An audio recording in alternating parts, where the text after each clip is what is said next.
សួស្តីអ្នកទាំងអស់គ្នាស្វាគមន៍មក Channel តូចរបស់ខ្ញុំអរគុណដែលអ្នកទាំងអស់គ្នាបានចុចតាមវីដេអូដែលខ្ញុំប្រាប់ពី Main Channel របស់ខ្ញុំនឹងមកមើល Channel តូចវីដេអូនេះខ្ញុំអត់ចង់ផុសលើ Main Channel ខ្ញុំដោយសារវាអត់មានតាក់ទងអីជាមួយនឹងសាច់រឿងដែលខ្ញុំបានធ្វើឬក៏វីដេអូចាស់ៗដែលខ្ញុំបានធ្វើអញ្ចឹងតើមានតែបង្កើត Channel តូចមួយដើម្បីធ្វើវីដេអូអញ្ចឹងមកហើយ lately ហ្នឹងខ្ញុំក៏អរគុណដែលអ្នកមើលវីដេអូខ្ញុំបានច្រើនទាំងអស់គ្នានឹងហើយជួយ support ជួយគាំទ្រថាវីដេអូខ្ញុំល្អមើលអញ្ចឹងខ្ញុំអរគុណច្រើនហើយអរគុណតអ្នកដែលបានធ្វើ TikTok វីដេអូឲ្យល្អសើចឬក៏ edit ល្អអញ្ចឹងខ្ញុំសូមអរគុណដល់អ្នកទាំងអស់គ្នាដែលបានគាំទ្រខ្ញុំហើយនេះក៏ជាកម្លាំងចិត្តមួយដែលអ្នកទាំងអស់គ្នាឲ្យខ្ញុំដើម្បីធ្វើវីដេអូដែលអ្នកទាំងអស់គ្នាចូលចិត្តមើលហើយតាំងពីខ្ញុំបង្កើតវីដេអូវាយគ្នាតាមសាច់រឿងហ្នឹងមកមានអ្នកថ្មីចូលមកមើល Channel ខ្ញុំច្រើនអញ្ចឹងច្បាស់ជាអ្នកទាំងអស់គ្នាដែលតំចូលមកថ្មីហ្នឹងអត់ស្គាល់ថាខ្ញុំពីណាគេមកពីណាឬក៏ធ្វើអីអាយុម៉ានហើយអញ្ចឹងនៅក្នុងវីដេអូនេះវាស្រដៀង Q&A ដែរប៉ុន្តែខ្ញុំធ្វើជារបៀបណែនាំខ្លួនដើម្បីឲ្យមានអារម្មណ៍ស្និទ្ធជាមួយនឹង fan ឬក៏អ្នក viewer ដែលមើលវីដេអូខ្ញុំទាំងអស់គ្នាហើយនៅក្នុងវីដេអូនេះគឺខ្ញុំនិយាយច្រើនអញ្ចឹងខ្ញុំនឹងដាក់វីដេអូដែលខ្ញុំ training ឬក៏វាយគ្នាជាមួយនឹងគ្នាខ្ញុំហ្នឹងឲ្យអ្នកទាំងអស់គ្នាមើលហើយអង្គុយស្ដាប់ខ្ញុំនិយាយទៅហើយនៅក្នុងវីដេអូនេះខ្ញុំចង់និយាយពីខ្លួនឯងប្រវត្តិរបស់ខ្ញុំហើយនឹង community Minecraft របស់ខ្មែរយើងអញ្ចឹងទៅយកនំមកញ៉ាំយកទឹកក្រូចមកញ៉ាំមកហើយអង្គុយស្ដាប់ខ្ញុំនិយាយខ្ញុំនឹងដាក់វីដេអូវាយគ្នានៅខាង background ឲ្យយើងមើលអូខេ so ខ្ញុំឈ្មោះមេតានីអ្នកទាំងអស់គ្នាច្បាស់ជាស្គាល់ខ្ញុំតាម channel ខ្ញុំនឹងមកគេហៅមេតានីមកពីបងស៊ីងហ្នឹងគាត់ហៅឈ្មោះខ្ញុំខុសតាមពិតឈ្មោះខ្ញុំពិតហ្នឹងគឺមេតាអានីប៉ុន្តែហៅមេតានីក៏បានដែរឬក៏ហៅកាត់មេតាអញ្ចឹងទៅហើយមានអ្នកខ្លះទៀតហៅមេតកាត់ទាំងអាហ្នឹងចោលទៀតហើយខ្ញុំអាយុ21ឆ្នាំហើយខ្ញុំជានិស្សិតដែលបានទៅរៀននៅស្រុកក្រៅទៅរៀននៅស្រុកអូស្ត្រាលីហើយខ្ញុំរៀននៅអូស្ត្រាលីហ្នឹងជិតបាន2ឆ្នាំហើយប៉ុន្តែបច្ចុប្បន្នខ្ញុំមកលេងនៅស្រុកខ្មែរមកលេងបានប្រហែលជា3អាទិត្យហើយឥឡូវហ្នឹងចិត្តទៅវិញហើយខ្ញុំមានសង្សារម្នាក់ឈ្មោះ Alexa គ្នាយើងបើសិនជា scroll មើល TikTok ខ្ញុំឬក៏មើល short content របស់ខ្ញុំនៅលើ YouTube ហ្នឹងច្បាស់ជាឃើញគាត់ហើយខ្ញុំនិងគាត់បាន date គ្នា4ឆ្នាំកន្លះហើយគាត់ក៏ជា first love របស់ខ្ញុំដែរអញ្ចឹងមានន័យថាខ្ញុំមិនដែលមានសង្សារចាស់ទេគាត់ជាអ្នកដំបូងហើយខ្ញុំចាប់ផ្ដើមលេង Minecraft តាំងពី2013មកប៉ុន្តែខ្ញុំចាប់ផ្ដើមលេងវាយគ្នាខ្ទង់2017ទេពេលលេង Bad Boy ហ្នឹងហើយខ្ទង់2019ទៅ2022ខ្ញុំបានឈប់លេង Minecraft វិញទៅលេង game ផ្សេងប៉ុន្តែអារឿង PVP 1.19 ហ្នឹងខ្ញុំទៅចាប់ផ្ដើមលេងខ្ទង់ចុង2022នេះមកដល់2025បច្ចុប្បន្ននេះទេអូខេខ្ញុំមានអារម្មណ៍ថាអ្វីដែលខ្ញុំ share ហ្នឹងមកធ្វើឲ្យអ្នកមើលនេះស្គាល់ខ្ញុំបន្តិចហើយអញ្ចឹងយើងទៅនិយាយពីប្រវត្តិខ្ញុំនៅលើ YouTube ព្រោះ channel Metania នេះគឺមិនមែនជា channel ដំបូងដែលខ្ញុំបានធ្វើទេ channel YouTube ដែលខ្ញុំបង្កើតដំបូងគេនៅឆ្នាំ2017គ្នាយើងខ្លះ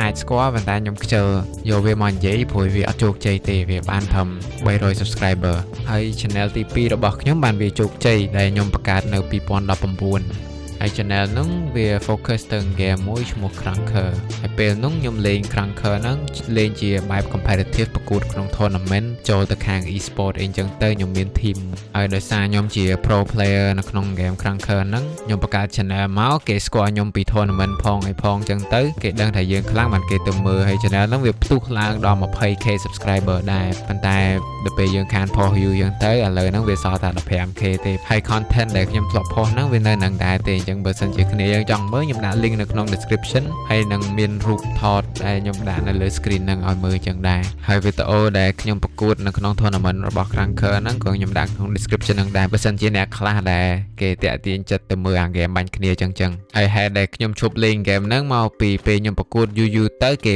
បិទ tournament នៅក្នុងអាស៊ីហើយការហ្នឹង team របស់ខ្ញុំគឺជា top 3 ឬក៏ top 1 នៅក្នុងអាស៊ីលោតចុះលោតឡើងចឹងទៅយើងប្រកួតគ្នាទៅវិញទៅមករាល់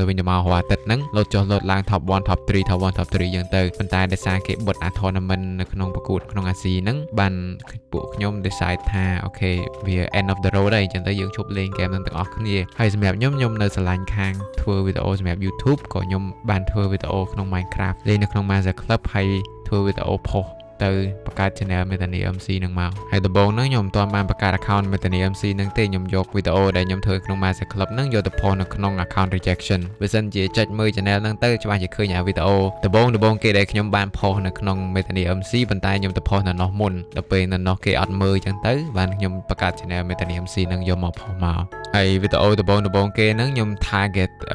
audience អ្នកមើលនៅស្រុកក្រៅប៉ុន្តែអ្នកស្រុកក្រៅគេមិនមើលទេអាវីដេអូ channel តូចតាចអញ្ចឹងទៅបានប្រែវាទៅ channel ជាបែបខ្មែរវិញអូខេអញ្ចឹងវាប្រវត្តិរបស់ខ្ញុំហ្នឹងវាចប់ហើយមិនសូវម៉ានទេគ្រាន់ខ្ញុំមានបទពិសោធន៍ធ្វើ YouTube ឡើងជិត10ឆ្នាំដែរអញ្ចឹងបានវីដេអូពី channel មួយទៅ channel មួយគឺវាល្អជាងមុនឥឡូវយើងមកនិយាយពី community Minecraft PVP នៅខ្មែរយើងពួកអីសម្រាប់ខ្ញុំមានអារម្មណ៍ថា community PVP របស់ខ្មែរយើងហ្នឹងចាប់ផ្ដើម toxic ទៅហើយកាលមុនវាអត់អញ្ចឹងឯងការខ្ញុំទៅចូលលេងដំបូងហើយភាគច្រើន Minecraft យើងអត់ដែរចេះវាយគ្នាអីច្រើនញ៉ៃច្រើនអីចឹងវាមិនសូវ toxic ហ្មងទេប៉ុន្តែឥឡូវហ្នឹងពេលដែលក្មេងៗចូលមកលេងច្រើនហើយនឹងចេះ PVP ច្រើនអ្នកអីចឹងទៅគេខ្លាំងអីចឹងទៅចាប់ផ្ដើម toxic ទៅហើយអ្នកដែលទៅមកមើលវីដេអូខ្ញុំដោយសារតែសាច់រឿងឬក៏អ្វីផ្សេងទៀតដែលអត់ទាក់ទងជាមួយនឹង PVP ហ្នឹងឬក៏អត់ប្រឡូកជាមួយនឹង PVP Minecraft community ហ្នឹងច្បាស់ជាអត់ដឹងទេប៉ុន្តែមានអារម្មណ៍ថា community របស់ខ្មែរយើងហ្នឹងគឺ toxic ខ្លាំងហើយវីដេអូនេះខ្ញុំមិនសំដៅទៅពីណាគេឲ្យច្បាស់ឬក៏អីទេប៉ុន្តែបើសិនជាមានខ្លួនមានអីហ្នឹងគឺគិតមើលទៅហើយគួរកែចេញព្រោះអីយើងខ្មែរទាំងអស់គ្នាទេកុំ toxic ដាក់គ្នាពេកហើយអារឿងកាងក្នុង game ក្នុងអីហ្នឹងគួរតែផ្លាស់ប្ដូរកណិតហ្នឹងចេញទៅជាភាសាអូនហ្នឹងហ្មងធ្វើដូចស្អែកអីណា steal ដូច steal ជ្រោយវ៉ាដេញកាប់គ្នាអីចឹងហើយនៅក្នុង game សោះខ្ញុំអត់យល់ទេហើយអារឿងហ្នឹងខ្ញុំមិនសូវចង់និយាយទេកាលមុនខ្ញុំនិយាយទៅខ្ញុំអត់បាននិយាយមកពីខ្ញុំគិតថាខ្លួនខ្ញុំវាតូចដែរហើយបើនិយាយទៅគ្មានអ្នកគេស្ដាប់ទេប៉ុន្តែឥឡូវហ្នឹងខ្ញុំចាប់ផ្ដើមរៀងផ្ទុះឡើងដែរយ៉ាងទៅខ្ញុំមានអារម្មណ៍ថាចង់ប្រើអាការ influence របស់ខ្ញុំហ្នឹងដើម្បីឲ្យកែប្រែ community ខ្មែរយើងឲ្យវារៀងគ្រាន់បើជាងបច្ចុប្បន្ននេះពួកអីអារឿង comment អីហ្នឹងគឺខ្ញុំអានសឹងទាំងអស់ហើយប៉ុន្តែជួនកាលខ្ញុំអត់ឆ្លើយជួនកាលខ្ញុំឆ្លើយអីចឹងទៅហើយ TikTok អីហ្នឹងគឺខ្ញុំមើលឃើញទាំងអស់គ្រាន់តែខ្ញុំ repost តាណាវាល្អមើលឬក៏ល្អសើចអីចឹងទេប៉ុន្តែរឿង comment គឺខ្ញុំអានទាំងអស់និយាយទៅសឹងតែគ្រប់វីដេអូដែលគ្នាយើង mention ហ្នឹងមកហើយពេលដែលខ្ញុំចូលអាន comment ហ្នឹងទៅគឺខ្ញុំឃើញ comment toxic វាច្រើនឬក៏វាគេចំណែនអីចឹងគេថាយើងនឹងវាមិនខ្លាំងដូចគេទេហើយជាពិសេសមួយទៀតមានអាអូនមួយនោះវាហៅខ្ញុំ 1v1 ដូចចង់បាន attention ខ្ញុំពេកហើយសម្រាប់ខ្ញុំគឺខ្ញុំអត់មានរឿងអីទៅ proof ជាមួយវាយជាមួយពីណាគេទេមានតែគេមកចង់វាយមួយខ្ញុំដើម្បីបង្ហាញឬក៏បង្កើនគេឈ្មោះគេថាគេអ្នកខ្លាំងដែរប៉ុន្តែសម្រាប់ខ្ញុំអត់មានរឿងអីត្រូវទៅបង្ហាញថាខ្ញុំអ្នកខ្លាំងទេព្រោះវីដេអូខ្ញុំគឺបង្ហាញទឹកដៃរបស់ខ្ញុំស្រាប់ហើយខ្ញុំឃើញ comment នោះមួយទៀតនិយាយថាMethany ហ្នឹងខ្លាំងតែឯងមែននៅក្នុងកម្ពុជាហើយនៅក្នុងវីដេអូខ្ញុំមួយខ្ញុំអត់មានបានអះអាងថាខ្លួនឯងនឹងខ្លាំងជាងគេបំផុតនៅលើកម្ពុជាឬក៏នៅលើពិភពលោកអីទេខ្ញុំ focus ទៅ game mode ដែលប្រើដាវហើយមាន Yoshi គ្នាខ្ញុំដែរនៅក្នុង team ខ្ញុំទៀតគាត់ជា high tier 3នៅក្នុង PVP ហើយកំពុងតេស្តយក low tier 2ហើយហ្នឹងគឺជា team របស់ខ្ញុំដែរហើយគាត់ក៏ខ្លាំងដែរប៉ុន្តែវា specialize game mode ខុសគ្នាហើយអ្នកដែលខ្លាំងដែរហ្នឹងមានច្រើនទៀតប៉ុន្តែភាគច្រើននៅក្នុង team របស់ខ្ញុំហើយនិយាយអារឿង team ហ្នឹងខ្ញុំធ្លាប់ឮគេនិយាយថា team ARK ហ្នឹងតែបង្កើតទេហើយបង្កើតក្រោយគេមកពួកក្មេងជំនាន់ថ្មីអីចឹងប៉ុន្តែអាពាក្យ team ARK ហ្នឹងតាមពិតបើគិតទៅមានតាំងពីជំនាន់2019មកពេលដែលខ្ញុំលេង competitive Cranker ហ្នឹងពួកឯ team e-sport របស់ខ្ញុំគឺឈ្មោះ ARK ហើយ Arcadia ឬក៏ ARK ហ្នឹងមកខ្ញុំយកពី team Cranker e-sport ខ្ញុំយកមកធ្វើជា team របស់ខ្ញុំមួយនៅក្នុង Minecraft ចឹងទៅព្រោះខ្ញុំនៅស្រឡាញ់ team ដែលខ្ញុំលេង e-sport ជាមួយនឹងហើយខ្ញុំស្រឡាញ់ឈ្មោះនឹងដែរនិយាយទៅអាអ្នករិះគន់អ្នកស្អប់ខ្ញុំហ្នឹងគឺមានច្រើនណាស់ហើយវាប្រកែរករឿងខ្ញុំហើយខ្ញុំក៏ទៅសារពួកវាថាការរករឿងរបស់វានឹងដែរព្រោះខ្ញុំឃើញ comment នោះមួយទៀតខំដើរផ្សព្វផ្សាយព័ត៌មានថាវីដេអូហ្នឹងខ្ញុំសម្ដែងអូខេអ្នកទាំងអស់គ្នាដែលទៅចូលមកមើល channel ខ្ញុំតូចហ្នឹងពី channel ធំហ្នឹងច្បាស់ជានេះហើយច្បាស់ជាអត់ដឹងឬក៏អ្នកខ្លះដឹងប៉ុន្តែគេអត់និយាយអីចឹងណាវីដេអូខ្ញុំទាំងអស់ហ្នឹងគឺវាធ ធ្វើ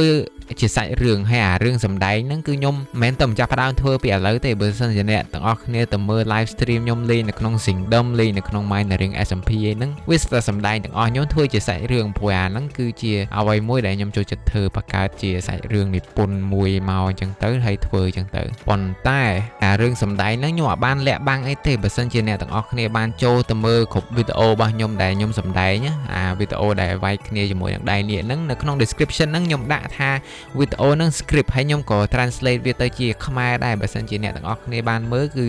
ដឹងហើយខ្ញុំអត់មានលាក់បាំងអីទេប៉ុន្តែអ្នកដែលឈ្នានីសចំណែននៃខ្ញុំហ្នឹងគឺវាខំប្រឹងណាស់ថាវីដេអូយើងសម្ដែងហើយមួយទៀតខ្ញុំចង់និយាយហ្នឹងគឺថាកន្លែងសម្ដែងគឺកន្លែងនិយាយគ្នាឲ្យមានសាច់រឿងព្រោះអីបើសិនជាយើងលេង SMP ធម្មតាគឺវាយគ្នាសុតយកហ្មងអញ្ចឹងទៅវាអត់មានវាពិបាកបង្កើតសាច់រឿងនិយាយ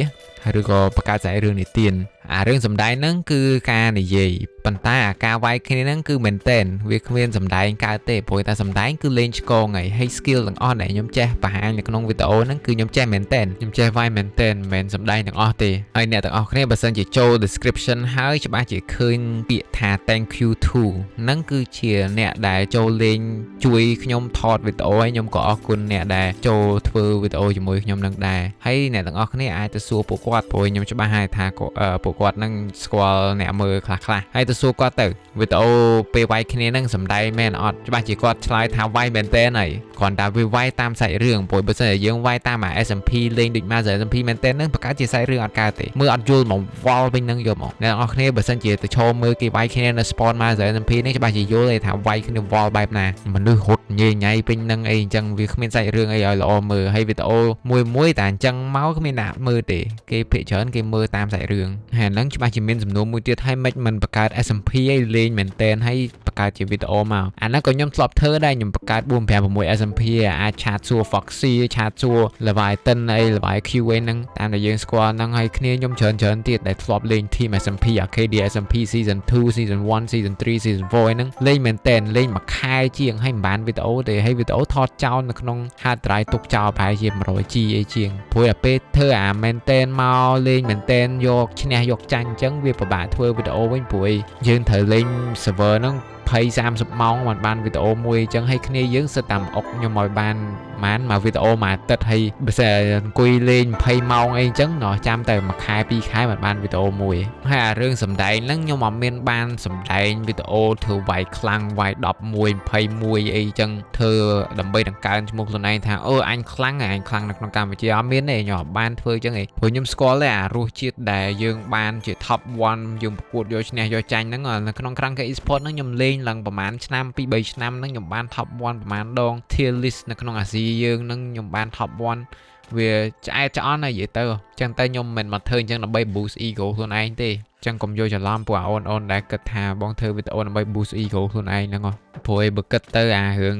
ego ហ្នឹងលើសលប់ហើយ aura បងក៏មានច្រើនដែរអញ្ចឹងខ្លួនឯងចាញ់ព្រៀបបងឯងកុំមកធ្វើឯងឯណាមក comment រិះគន់អីតិចតួចវាមិនប៉ះពាល់បងទេគ្រាន់តែបងអាចចង់ឲ្យ community ខ្មែរយើង toxic ព្រោះអ្វីនៅក្នុងវីដេអូហ្នឹងទាំងអស់គឺជាសាច់រឿងតាមសាច់រឿងរបស់ខ្ញុំហើយបើសិនអ្នកឯងអត់ចូលចិត្តមើលមិនបាច់មើលឯងកុំមកមើលហើយមករិះគន់គេអញ្ចឹងណាពួកអីសំបីរឿង Hollywood director គេទៅសេរឿងមកគឺឲ្យតួឯងហ្នឹងវាយឲ្យម្ដងច្រើនអញ្ចឹងទៅឲ្យឃើញខ្លាំងអីអញ្ចឹងណាហើយអាហ្នឹងជាសាច់រឿងគេទៅសេអញ្ចឹងហើយបើសិនជាយើងអត់ចូលចិត្តទេយើងក៏មើលទៅអត់មានមូលហេតុអីដែលត្រូវមើលឲ្យយល់សាច់រឿងរបស់គេហើយទៅសេអា comment រិះគន់ដើម្បីបង្កើតឲ្យ community ខ្មែរយើងហ្នឹងវា toxic ចុះឡើងយ៉ាងទេហើយអារឿង script វីដេអូឬក៏សម្ដែងវីដេអូហ្នឹងខ្ញុំឃើញអ្នកផ្សេងទៀតដែលគេគ្រប់គ្រងដែរគេថាវីដេអូបង Meta script មែនប៉ុន្តែល្អមើលអីចឹងអាហ្នឹងក៏ខ្ញុំអរគុណដែរអាហ្នឹងជាកម្លាំងចិត្តថាឲ្យខ្ញុំអង្គុយសរសេរសាច់រឿងឲ្យវាល្អមើលជាងហ្នឹងទៀតហើយវីដេអូបែបខ្មែរហ្នឹងមិនបានខ្ញុំធ្វើអាហ្នឹងជាសំណួរធំមួយដែលអ្នកខ្លះអាចសួរខ្ញុំថាមិនបានមានកំណត់ហ្នឹងធ្វើកំណត់ហ្នឹងគឺជា inspire មកពីពួក Flame Frax ឬក៏ Wembu Parrot អីហ្នឹងខ្ញុំមើលវីដេអូគេមួយវាល្អមើលមានសាច់រឿងអីតំណងអីចឹងទៅហើយខ្ញុំក៏គិតថាបើសិនជាយកវាមកធ្វើដើម្បីតាក់ទាញអ្នកមើលខ្មែរវាល្អព្រោះខ្ញុំជឿថាអ្នកមើលទៅមើលវីដេអូគេហ្នឹងគឺមើលអត់កើតទេសឹងតែ 60% នៃ viewer ខ្មែរយើងគឺស្ដាប់អត់យល់ថាគេនិយាយពីអីចឹងទៅបានខ្ញុំមានចំណងចិត្តដើម្បី ដើម្បីបង្កើតអាវីដេអូ content ចឹងដើម្បីឲ្យអ្នកខ្មែរយើងវា enjoy ទៅខាង content ចឹងដែរហើយខ្ញុំក៏ឆ្ងល់ទៀតថាម៉េចបានគេធ្វើវីដេអូ script បានដោយ Wembu ធំអីចឹងគេធ្វើ script បានវាយគ្នាអីចឹងទៅពួកអាអ្នកដែលឈ្នានីសខ្ញុំហ្នឹងវាទៅនិយាយថាគេខ្លាំងដល់ពេលពេលខ្ញុំធ្វើម្ដងថាខ្ញុំហ្នឹង script វីដេអូទេមិនខ្លាំងទេខ្ញុំអត់យល់អាហ្នឹងហើយអាហ្នឹងធ្វើខ្ញុំខឺតហ្មងនិយាយទៅខឺតខ្លាំងហ្មងខ្ញុំអត់ខឹងទេព្រោះខ្ញុំជឿថាអារឿងចឹងពេលដែលយើងល្បីឬក៏ពេលយើងធ្វើ content អីចឹងមានច្បាស់ជាមានអ្នកស្អប់ឬក៏អត់ចូលចិត្តអីហើយខ្ញុំក៏មិនខ្វល់ដែរព្រោះវាជាភាគរយតិចណាស់នៅក្នុងchannel របស់ខ្ញុំហើយមានអ្នកគាំទ្រច្រើនដែលវាលឹះលុបអ្នកដែលស្អប់អញ្ចឹងគាត់តែខ្ញុំចង់លើករឿងនឹងមកនិយាយព្រោះវាតាក់ទងជាមួយនឹងអា community PVP របស់យើងវាកាន់តែ toxic ហើយខ្ញុំបានឃើញអា comment TikTok មួយទៀតថាមេតានីនឹងមិននៅខ្មែរទេអញ្ចឹងបាច់រាប់ថាខ្មែរទេហើយវីដេអូដែលវាបានសរសេរ comment នឹងដាក់ហ្នឹងគឺនៅក្រោមវីដេអូដែលគេ edit ខ្ញុំវាយគ្នាហើយដាក់ទង់ជាតិខ្មែរហ្នឹងក៏ខ្ញុំសំណូមពរមួយទៀតកុំឲ្យ community ខ្មែរយើង toxic ពេកខ្ញុំទៅណាប្រទេសណាទៅភពក្រៅទៅខាងទៅបនណាក៏ខ្ញុំនៅតែជាជនជាតិខ្មែរជាកូនខ្មែរដែរហើយអ្វីដែលខ្ញុំធ្វើហ្នឹងគឺតំណាងឲ្យជាតិរហូតហើយហ្នឹងក៏ជាហេតុផលមួយដែលប្រទេសធំដៃនាគហ្នឹងវារូបរាងដូចជាប្រាសាទខ្មែរយើងមួយខ្ញុំចង់បង្ហាញថាវីដេអូហ្នឹងបង្កើតដោយកូនខ្មែរសម្រាប់កូនខ្មែរហើយនិងជនជាតិខ្មែរឲ្យមើលទោះជាពេលដែលខ្ញុំលេងប្រកួត Cranker ជា tournament នឹងអ្នកទាំងអស់គ្នាបើសិនជាចុច link វីដេអូខ្ញុំដាក់នៅខាងក្រោម description ហ្នឹងច្បាស់ជាឃើញវីដេអូដែលខ្ញុំប្រកួត tournament 4 ទួល 4 ហ្នឹងហើយនៅក្នុងវីដេអូហ្នឹងច្បាស់ជាមានពាក្យ rejection ឈ្មោះរបស់ខ្ញុំហ្នឹងជាមួយនឹងទង់ជាតិខ្មែរខ្ញុំធ្វើអ្វីគឺវាតាំងតំណាងឲ្យជាតិខ្មែរយើងបង្ហាញថាយើងជាកូនខ្មែរអញ្ចឹងហើយខ្ញុំចង់ធ្វើអាវីដេអូអញ្ចឹងបង្ហាញឲ្យគ្នាយើងដែលមើលនៅស្រុកខ្មែរហ្នឹងថានៅស្រុកគេមានគេតែនៅខ្មែរក៏អាចមានមេតានីអីចឹងដែរដែលធ្វើវីដេអូអញ្ចឹងព្រោះអាវីដេអូអញ្ចឹងវាមិនពិបាកធ្វើសម្រាប់ខ្ញុំប៉ុន្តែវាពិបាកធ្វើសម្រាប់អ្នកផ្សេងទៀតដូចជាបងស៊ីងហុងហ្គីអីចឹងវីដេអូគាត់មួយគឺល្អមើលណាប៉ុន្តែបើសិនជាឲ្យគាត់មកធ្វើវីដេអូដូចរបស់ខ្ញុំគឺធ្វើអត់កើតទេហេតុអ្វីមកពីពួកគាត់អត់មានអា skill PVP ដូចរបស់ខ្ញុំហើយខ្ញុំគឺវា gifted អាខាងវាយគ្នានិងខាងធ្វើវីដេអូអញ្ចឹងទៅបានខ្ញុំធ្វើបានហើយអ្នកខ្លះទៀតខ្ញុំជឿហើយព្រោះអាហ្នឹងក៏ខ្ញុំឃើញ TikTok comment ថាអ្នកខ្លាំងនៅខ្មែរទៀតតែគេអត់ធ្វើវីដេអូ Yes មាននៅក្នុង team ខ្ញុំ Magano អ្នកដែលក្វាយឈ្នះខ្ញុំមាន Magano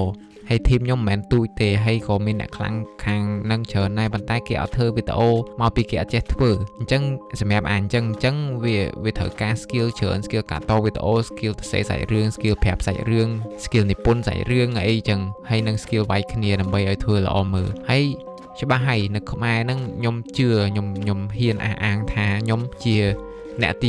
1នៅក្នុងកម្ពុជាដែលធ្វើអាវីដេអូបែបចឹងហើយមានតែខ្ញុំទេឥឡូវហ្នឹងអាចធ្វើចឹងបានប៉ុន្តែនៅទៅមុខទៀតខ្ញុំជឿថាមានក្មេងៗដែល inspire ពីខ្ញុំតហ្នឹងគេចង់ធ្វើវីដេអូអញ្ចឹងក៏ខ្ញុំសប្បាយចិត្តដែរដែលខ្ញុំinspire ឲ្យគេធ្វើហើយក៏សប្បាយចិត្តដែរដែលអា content ចឹងវាអាចចូលខ្មែរដោយសារតែខ្ញុំ inspire មនុស្សជំនាន់ថ្មីក្មេងៗ YouTuber ជំនាន់ថ្មីឲ្យទៅធ្វើអញ្ចឹងដែរព្រោះវាជាអ្វីមួយដែលល្អចូលទៅក្នុង community ខ្មែរយើងវាជាអ្វីមួយទៀតដែលវាអភិវឌ្ឍឲ្យជា community ខ្មែរយើងនៅក្នុង Minecraft ហ្នឹងវាផ្ទុះឡើងទៅជាថ្នាក់អាស៊ីឲ្យគេមើលព្រោះខ្ញុំឃើញថាវីដេអូខ្ញុំហ្នឹងបានជនជាតិថៃជនជាតិវៀតណាមអីមើលច្រើនជនជាតិឡាវអីមើលច្រើនខ្ញុំមើលដឹងទាំងអស់ថាមើលមកពីណាហើយបើសិនជាមានគ្នាយើងដែលចាប់ផ្ដើមធ្វើវីដេអូអញ្ចឹងទៀតគឺចាប់ផ្ដើមធ្វើឲ្យ content ខ្មែរយើងវាផ្ទុះទៅដល់ស្រុកក្រៅអីចឹងដែរអូខេឥឡូវនិយាយចប់ពីអារឿង scripted video របស់ខ្ញុំហ្នឹងយើងបកមកនិយាយនឹងអារឿងដែលខ្មែរយើង fan របស់ខ្ញុំហ្នឹងយកខ្ញុំទៅប្រៀបធៀបជាមួយនឹងដូច It's Real Me Malo Dream អីហ្នឹងខ្ញុំទទួលស្គាល់ខ្ញុំមិនទៅខ្លាំងដល់ថ្នាក់ពួកនោះទេព្រោះពួកគាត់សិតតែ top leaderboard នៅលើពិភពលោកហើយគាត់លេងតែ PVP គាត់និយាយទៅជា competitive player ដោយការខ្ញុំលេង Cranker Esport ដំបូងអញ្ចឹងគឺខ្ញុំអត់មានសូវធ្វើ content ទេខ្ញុំមួយថ្ងៃអង្គុយតែហាត់អា Cranker ហ្នឹងដើម្បីលេងយក tournament ឈ្នះលុយឈ្នះអីចឹងទៅអញ្ចឹងបានថាបើសិនជាការផ្អាកអារឿង comparison យកខ្ញុំទៅវាយជាមួយ It's Real Me Dream ឬក៏វាយ Malo ហ្នឹងផ្អាកទៅព្រោះវា ខ្ញុំមិនខ្លាំងដល់ណាស់ហ្នឹងទេមកល្មមសម្រាប់ធ្វើវីដេអូទេហើយមួយទៀតខ្ញុំចង់និយាយហ្នឹងគឺសម្រាប់អ្នកដែលទៅជេរអ្នកដែលប្រៀបធៀបខ្ញុំទៅជាមួយនឹងដូចIt's Real Me ឬក៏ Malo អញ្ចឹងទៅចូល toxic ក្នុង comment section គេអាហ្នឹងវាធ្វើឲ្យ community យើងកើត toxic មកដោយសារអញ្ចឹងឥឡូវឧទាហរណ៍ថាខ្ញុំជា idol របស់ fan មួយដែលធ្វើ TikTok យកខ្ញុំទៅប្រៀបធៀបជាមួយនឹង Dream អីអញ្ចឹងគេច្បាស់ជាគិតថាខ្ញុំខ្លាំងហើយព្រោះនៅចង់និយាយថានៅក្នុង battle គេហ្នឹងគឺគេគិតថាខ្ញុំខ្លាំងជាងគេព្រោះខ្ញុំជា idol គេអីចឹងទៅគេចូលចិត្តមើលខ្ញុំអញ្ចឹងប៉ុន្តែអាហ្នឹងគឺជា opinion របស់គេទេនិយាយទៅគេជាការគិតរបស់គេហើយបើសិនការគិតគ្រាន់តែប៉ះពាល់បន្តិចបន្តួចសោះយើងទៅជេរច្រឡោតតោតដាក់គេក្នុង comment ចឹងហើយវាធ្វើឲ្យ community យើង toxic ខ្លាំងមែនទែនព្រោះនេះគឺជា2025ហើយឲ្យមានសេរីភាពក្នុងការ express opinion របស់គេទៅអញ្ចឹងនៅក្នុងកន្លែងវីដេអូនេះខ្ញុំចង់ហាមទាំងសងខាងនិយាយទៅហាមទាំង fan ខ្ញុំហ្នឹងបើសិនជាផ្អាករឿងប្រៀបធៀបខ្ញុំជាមួយនឹងពួក top 1 top 2 top 3នៅក្នុងពិភពលោកហ្នឹងជាមួយនឹងខ្ញុំបានផ្អាកទៅហើយនឹងខ្ញុំសូមឲ្យសនំពរអាខាងដែលគេស្អប់អាខាងប្រៀបធៀបទៅដូចពួក top 1 ឯហ្នឹងកុំឲ្យចូលជេរគ្នាយើងផ្អាកទាំងសងខាងដើម្បីឲ្យវាមានសន្តិភាពនៅក្នុង community របស់យើងប៉ុន្តែរឿងប្រៀបធៀបជាមួយខ្ញុំនិង player ខ្មែរដែលដូចប្រឆាំងជាមួយខ្ញុំហ្នឹងគឺខ្ញុំអត់គិតថាខ្ញុំអន់ជាងពួកគាត់ទេនិយាយទៅព្រោះអី player ខ្មែរដែលខ្ញុំស្គាល់ហ្នឹងគឺភាគច្រើនចូល team ខ្ញុំអស់ហើយព្រោះខ្ញុំជឿថាដើម្បីបង្កើត team ខ្លាំងគឺត្រូវមាន player ខ្លាំងអញ្ចឹងplayer នៅលើ TikTok ខ្លះដែលខ្ញុំអត់ចង់និយាយឈ្មោះទេខ្ញុំ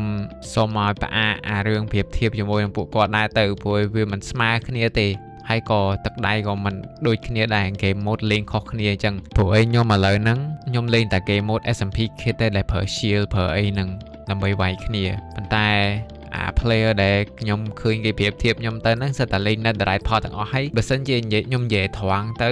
ខ្ញុំបើសិនទៅវាយជាមួយពួកគាត់ដែលពួកគាត់លេង Netherite Pot រាល់ថ្ងៃជាងខ្ញុំហ្នឹងច្បាស់ជាខ្ញុំវាយចាញ់ឬក៏ទឹកដៃវាដូចមើលទៅដូចគាត់ខ្លាំងជាងមានប្រៀបជាងមកពីគាត់លេង Netherite Pot ហ្នឹងសឹងរាល់ថ្ងៃហីអញ្ចឹងបើសិនជាខាងប្រៀបធៀបនឹងបានក៏ទៅព្រោះវាគ្មានអ្វីល្អក្រៅពីបង្កើតឲ្យ community យើងវាបែកបាក់ទៅជា2-3ខាងអីចឹងទេហើយ player ដែលខ្ញុំចង់និយាយសម្ដៅហ្នឹងខ្ញុំច្បាស់ហើយថាដឹងខ្លួនឯងជាណាគេអីហើយក៏ត្រូវដឹងថាខ្លួនឯងហ្នឹងមាន limitation ធម្មតាដែរកុំគិតថាអញខ្លាំងអញ្ចឹងព្រោះបើនិយាយត្រង់ទៅ player ណាដែលវាយជាមួយនឹង team fight មួយខ្ញុំហ្នឹងអត់ទទួលស្គាល់ទេប៉ុន្តែខ្ញុំជឿណាពេលវាយជាមួយនឹង team fight មួយ Arcadia ហើយឃើញឈ្មោះខ្ញុំចូលទៅវាយ war ជាមួយនឹងគឺញ័រដៃទាំងអស់គ្នាហើយ player ខ្លះទៀតដែលចំណែនឈ្នះនេះខ្ញុំនៅក្នុង TikTok អីហ្នឹងខ្ញុំសិតតែមានធ្លាប់វាយឈ្នះទាំងអស់ហើយប៉ុន្តែខ្ញុំអត់ upload ទេព្រោះតែ upload ទៅបានប្រយោជន៍អីមានតែឲ្យ attention ទៅកាន់ឈ្មោះរបស់pro ដែលចង់វាយឈ្នះខ្ញុំហ្នឹងខ្ញុំទទួលស្គាល់ការខ្ញុំទៅចូលលេង Master Club ដំបងអីហ្នឹងពេលបង្កើត team Arcadia មកគឺខ្ញុំលេងចង់ឈ្នះចឹងបានមាន team SMP ហៅ team 2-3-4 team ចូលទៅក្នុង server មួយឲ្យលេងមួយខែវាយគ្នាយកហ្មងអាហ្នឹងខ្ញុំលេងចង់ឈ្នះប៉ុន្តែសម្រាប់ខ្ញុំឥឡូវគឺខ្ញុំលេងខ្វល់រឿងឈ្នះចាញ់ហើយព្រោះអ្វីដែលសំខាន់ហ្នឹងគឺវីដេអូខ្ញុំមាន viewer ច្រើនហើយអាហ្នឹងគឺជាការចំណូលរបស់ខ្ញុំដែរអញ្ចឹងបើអូនដែលមើលវីដេអូនេះហើយនៅតែ comment រីគុណអីទៀតអីក៏ជួយផ្នែក channel បងមួយរឿង engagement ហ្នឹងឲ្យវាមាន comment ច្រើនទៅ viewer កាន់តែកើនឡើងដែរហើយលុយបងក៏កាន់តែចូលថែមទៀតបាទរឿងនេះខ្ញុំនិយាយលេងទេបើសិនជាផ្អាកបានទៅខ្ញុំចង់ឲ្យមានគេមកឆាតរិះគន់ឬក៏ comment រិះគន់អីញ៉ៃអីច្រើនទេព្រោះដូចខ្ញុំនិយាយអញ្ចឹងគឺខ្ញុំចង់ឲ្យ community ខ្មែរយើងគឺរួបរวมគ្នាវិញហើយកុំ toxic ដាក់គ្នាខ្លាំងពេកមកវាយគ្នាហើយជេរគ្នាហ្នឹងក៏ខ្ញុំធ្លាប់ដែរប៉ុន្តែរឿងពេលឃើញខ្មែរយើង successful ហើយខំទាញតម្លាក់វិញកាលណាបានយើងលូតលាស់បើសិនជាគ្រាន់តែមានពីណាគេលូតធ្លោមកល្អ successful អញ្ចឹងលេងមក comment មករិះគន់ដើម្បីទាញតម្លាក់ទៅវិញអញ្ចឹងកាលណាបានយើងដើរទៅមុខកាលណាបានយើងអនុវត្តកាលណាបានយើងដើរទាន់គេប៉ុន្តែខ្ញុំជឿថាអ្នកស្អប់នៅតែស្អប់អ្នកស្រឡាញ់នៅតែអ្នកស្រឡាញ់អញ្ចឹងហើយអ្នកស្អប់វាគិតទៅវិភាគរយម្ដង1%ម្ដងមកអាចចៃនៃអ្នកគ្រប់គ្រងខ្ញុំផងអញ្ចឹងទៅខ្ញុំក៏អរគុណដែរហើយវីដេអូហ្នឹងដូចមានតែប៉ុណ្្នឹងទេខ្ញុំអត់ទាន់ដឹងថាត្រូវ channel ហ្នឹងត្រូវផុសស្អីថែមទៀតទេប្រហែលជាខ្ញុំផុស Hunger Game ដែលខ្ញុំធ្លាប់លេងចឹងបើអ្នកមើលនឹងមាន idea ថាចង់មើលវីដេអូបែបណានៅក្នុង channel ហ្នឹងគឺ comment មកចាំខ្ញុំគិតមើលតែលើ channel ហ្នឹងខ្ញុំច្បាស់ណាស់វីដេអូក្រោយខ្ញុំចង់ធ្វើ Q&A អញ្ចឹងបើសិនជាអ្នកមើលហើយជួយ comment សំណួរសួរមានសំណួរសួរចង់សួរពីអ្វីដែលខ្លួនចង់ដឹងផ្ទាល់ពីខ្ញុំអីអញ្ចឹងជួយសួរទៅប៉ុន្តែកុំឲ្យសំណួរហ្នឹងវាដូចទៅវាបែកពេកខ្ញុំមិនអានទេប៉ុន្តែបើសិនជាមានសំណួរអីគឺខ្ញុំចង់ធ្វើវីដេអូ Q&A ផុសលើ channel ហ្នឹងសម្រាប់វីដេអូក្រោយអញ្ចឹងជួយ comment ទៅហើយជួយ like ហើយ share ផង